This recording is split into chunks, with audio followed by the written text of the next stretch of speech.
Yeah, what is it like competing when you know that there's like state-sponsored programs that are involved in these other countries doping up their athletes? It's pretty weird, you know. I think that because, like I said, I kind of you grow up with the understanding of it, knowing like this is kind of the way it works.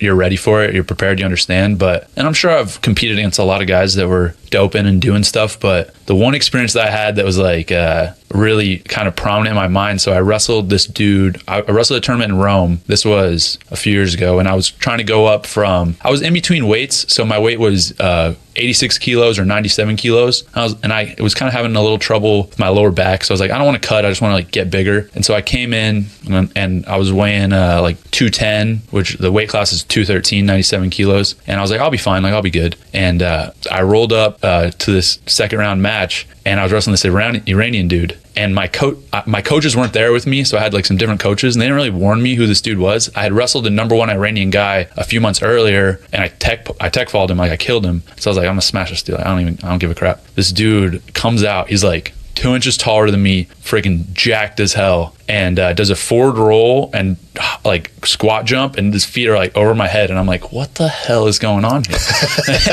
And we're just this random tournament in Rome, and I'm wrestling some dude that I don't even know, and he killed me. It's the only time I've ever wrestled a match where like I really got whipped. Like he single leg took me down, gut wrenched me, and he came down from probably like 235. Like he was way bigger than me. And then I got off the mat, and I was like, what the just happened? And then the coach was like, oh yeah, this guy was world silver medalist, world bronze medalist like 5 years ago, but the last 5 years he got banned, he got popped, and so he hadn't competed in 5 years. He'd just been freaking training and juiced. And then he actually, the next round, he beat my teammate Kyle Snyder, who was Olympic gold medalist, the exact same way, like smoked us both. And I was like, what the hell is going on here? So then world championship that year comes along, and now they're getting tested, and he like went 0-1. So yeah, I was like, all right. Like, so I kind of like felt bad about myself at first. I was like, damn, I suck. And then I was like, all right, well, it is what it is, whatever. Have you ever heard of the enhanced games? No. It's a thing they're trying to do where I guess what they're doing is they're allowing athletes, and they're going to do it at the same time as the Olympics. Okay. And they're allowing athletes to juice. And they're doing it supposedly responsibly with doctors involved, and they're trying to break all the records. Yeah. I like it. I think I like that. Let's do it and just be honest about it. Like, yo, this is the deal. This is what we do. Let's freaking see how far we can go. Yeah. I mean, I think that's, I don't know. I like that stuff's interesting to me. The optimization of like human performance, right? Like how far can you get? So like, let's do it. That'd be fun.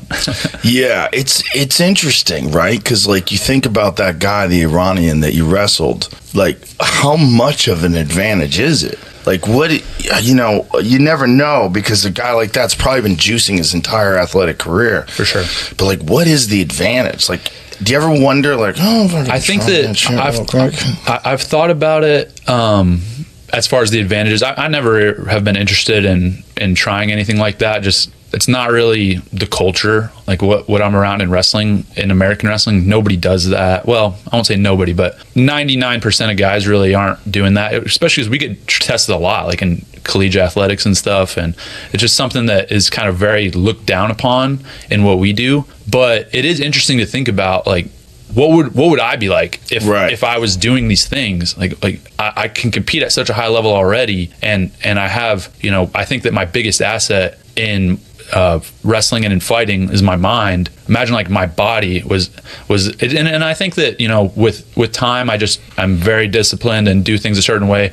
Like I'm gonna get to as close as I could be, but there is this other like level that's kind of unnatural where it's interesting to think about. But while I'm competing and stuff, I don't even really, it's obviously not an option. And but at the end of the day, I probably have competed against a lot of guys that are juiced up, and we'll see what the UFC's drug testing program's like, since USADA's over at the end of the year. But it is what it is, man. It's just like, I'm pretty confident in myself regardless. And if I'm got to fight a dude that's juiced up, and you're willing to kind of take a back door to try to get an advantage and win, I think that you're probably cutting corners in a lot of other areas as well, which I'm not doing. So, that's something that I feel okay with. The thing is, when the guy's not cutting corners and juicing and has talent, I just think that if they're willing to do that, if we're willing to go outside the rules and do that, to me, that's kind of they're trying to get an unfair advantage. That's like kind of a character thing, right? Like they want to get that advantage. So to me, that means like they're fearful that they wouldn't be able to do it without it. Now they're, they might be doing everything right, but I know that in their mind, like there's a little weakness there to me. And I can take advantage of that and capitalize on that, because at the end of the day, I'm going to do every single little thing right. I'm going to make sure my sleep's on point, make sure my nutrition's on point.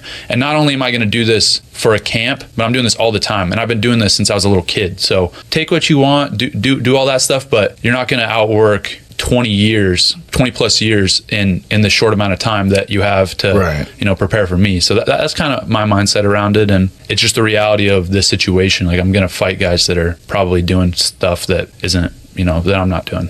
Well, I believe that the new UFC drug doping program is going to be real similar to USADA. They're just not going to do the dumb shit like wake people up the morning of the weigh-ins and things along those lines. Unfortunately, they're still not going to let them take certain things that, just like peptides, things that will enhance their body's ability to heal, which I really think they should. Like BPC, 157, stuff like that. I think there's stuff out there that it's not really like hormonal changes. It's not giving you that type of advantage. It's just helping you get healthy. Like we all want to be healthy, and for me, it's like that comes from diet, from supplements, from nutrition, and it's like, I'm doing everything I can, and I still finish some sessions and I'm like, frick. I mean, I got a freaking black eye right now. Like, it's not like we're not putting our bodies through a lot. You're putting your bodies through so much. I mean, it's literally a sport about breaking other people's bodies with your body. It's the most insane thing to pursue. I know. I think about it sometimes, and I have this part of me that's pretty rational, and I think like, all right, I'm going out in front of all these people and like putting my health on the line and this and that. And at the end of the day, it's like, you look at it at a business perspective, and it's almost like a circus, right? Like, I'm putting myself out there, and it's entertainment, but like, I'm the one that has the real consequences and stuff. And I'm like, why am I doing this? This is so crazy. And then the other part of me, the bigger part of me is like, I love this shit. Like, this is the best. Like, let's do it again. It's a constant battle inside your mind. I don't know. I feel like I don't mean to like toot my own horn, but I'm a college graduate. I had a lot of opportunities. Like, there's a lot of things I could be doing. I could be pretty much doing anything. I could be, coaching. I could be in business. I could be doing whatever I want to do, but I'm choosing to do this. And there's a lot more consequences, on the negative end of what I'm doing now. But I just freaking love it. I just love it so much.